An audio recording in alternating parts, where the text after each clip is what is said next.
Bonjour à tous et bienvenue pour une nouvelle vidéo sur notre chaîne Tahir et Alain. Aujourd'hui, on se retrouve pour parler d'une étape cruciale dans l'obtention de son doctorat en médecine, l'externat.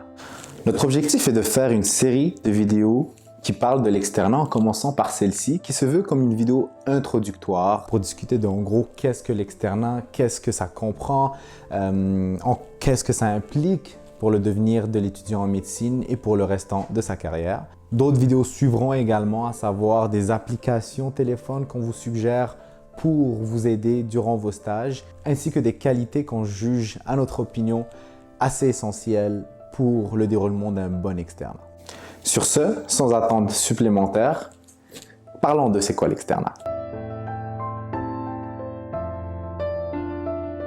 L'externat consiste en la période durant laquelle l'étudiant en médecine transite de la période du préclinique où le focus est surtout mis sur les connaissances plus théoriques vers une phase clinique et qui consiste en gros en la période des stages. C'est une période qui peut s'échelonner de 1 an et demi à 2 ans dépendamment de l'université. Chez nous, à l'université de Sherbrooke, c'est plus proche de la période du 1 an et demi. Durant cette période, l'étudiant aura à faire des stages qui peuvent s'échelonner de 2, 4, 6, même des stages de 8 semaines. Il est également important de distinguer les différents types de stages.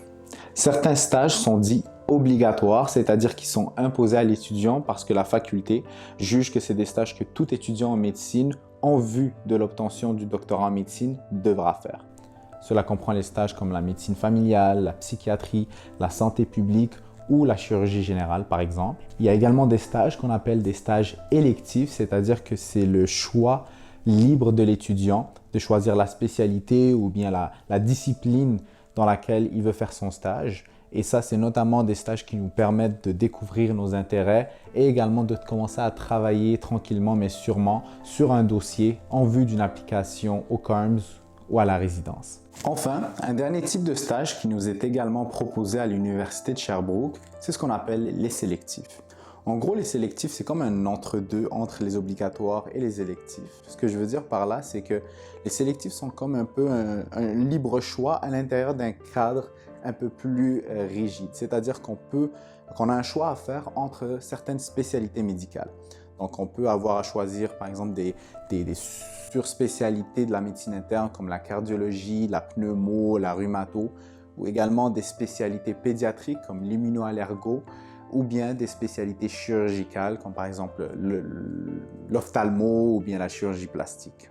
La proportion de ces types de stages ainsi que leur durée ou la durée totale de l'externat varie grandement dépendamment de l'université et je vous réfère aux informations de votre université et faculté respectives pour savoir qu'est-ce qui s'applique dans votre cas. Parmi les nombreux buts de l'externat, on retrouve notamment le fait de permettre à l'étudiant en médecine d'avoir une première expérience longitudinale en milieu hospitalier. Ça lui permet également de développer ses connaissances et d'appliquer les connaissances déjà acquises dans le préclinique en milieu clinique. C'est également la période qui permet aux étudiants de confirmer leurs intérêts en certaines disciplines ou même d'en découvrir des nouvelles via l'entremise de nombreux stages qui leur sont offerts. Enfin, comme expliqué plus tôt, de également commencer à bâtir un dossier en vue du choix de carrière future et de l'application en spécialité, notamment par l'entremise des évaluations et des choix de stages sélectifs et électifs qu'ils devront faire. Les différentes responsabilités de l'externe sont tout d'abord de faire preuve de professionnalisme. Également, on s'attend de lui qui démontre de la curiosité, de l'intérêt, ainsi qui démontre une trajectoire d'apprentissage et de développement à travers un stage en tant que tel, mais également durant toute la période de l'externat. Plus concrètement, on s'attend de lui à ce qu'il sache faire une anamnèse ou bien une histoire de cas puis un questionnaire, un examen physique, ainsi que débuter à s'initier, à prendre de l'autonomie et de l'initiative en pensant à une démarche, un plan d'investigation et de prise en charge du patient auprès duquel il travaille.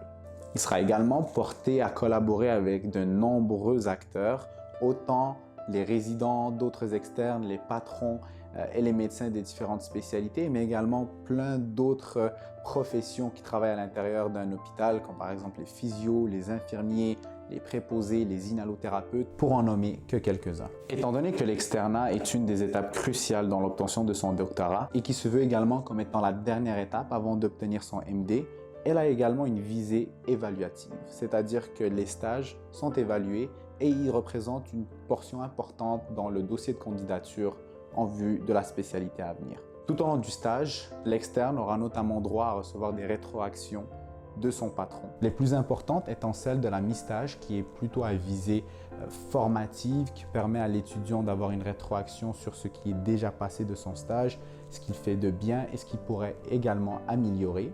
Mais c'est surtout l'évaluation de fin de stage qui est sommative. À l'Université de Sherbrooke, du moins, l'évaluation finale porte sur 5 dimensions qui sont l'approche globale et sécuritaire de l'étudiant, sa démarche clinique qui comprend notamment les connaissances théoriques, la collaboration, le professionnalisme et l'éthique, et finalement l'autorégulation de sa pratique et sa capacité à demander de la rétroaction. En espérant que cette courte vidéo d'introduction sur l'externat a permis de clarifier certaines méconnaissances et certains mythes par rapport à cette importante étape. Les vidéos qui suivront permettront également aux spectateurs de faire face à cette importante étape avec plus de connaissances, de confiance et en ayant des outils qui, espérons-le, leur seront très utiles. Sur ce, à la prochaine vidéo.